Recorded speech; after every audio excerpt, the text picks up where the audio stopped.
Antifa are masters at doublespeak. It goes from the name and it flows down. They call themselves anti-fascists. They're anything but. They're a movement made up of radical extremists, anarchists, and communists, and they're agitating for a political revolution in the United States. They truly believe that they're part of the vanguard to achieve this. And violence is not a bug, it's a feature of the movement. My name is Andy Ngo, and I'm an editor at Quillette magazine. You might recognize me as the person who was beaten and robbed by Antifa in Portland. But what you may possibly not know is how my family's experience informs and intersects with how I cover Antifa. Both my parents are from the former South Vietnam. They actually lived through a Marxist revolution. My father, as a young man, was sent to a re-education camp.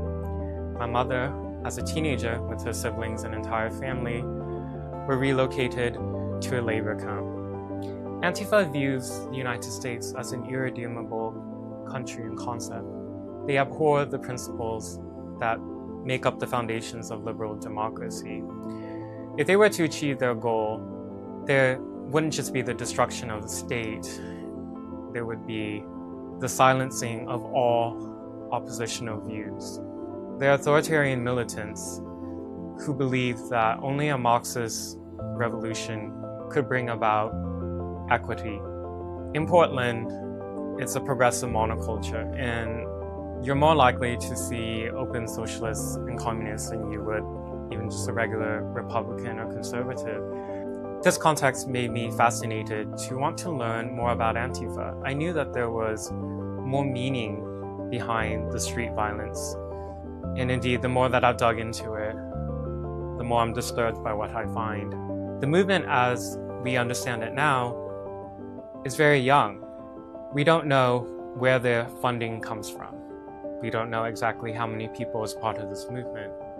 This requires academic research, requires research in think tanks, and it requires authorities to investigate. And that's why I'm speaking out.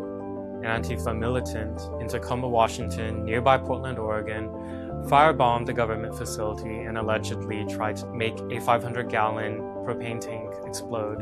He came with a rifle and he was killed in the process. We have a casualty now, and he left behind a manifesto for us to clearly see what his beliefs were. On the 29th of June, I was beaten and robbed by Antifa. Their attack ended up with me getting diagnosed with a brain hemorrhage. I'm going to continue to suffer for some time as I work on my recovery. I wasn't the first to be beaten, and I won't be the last.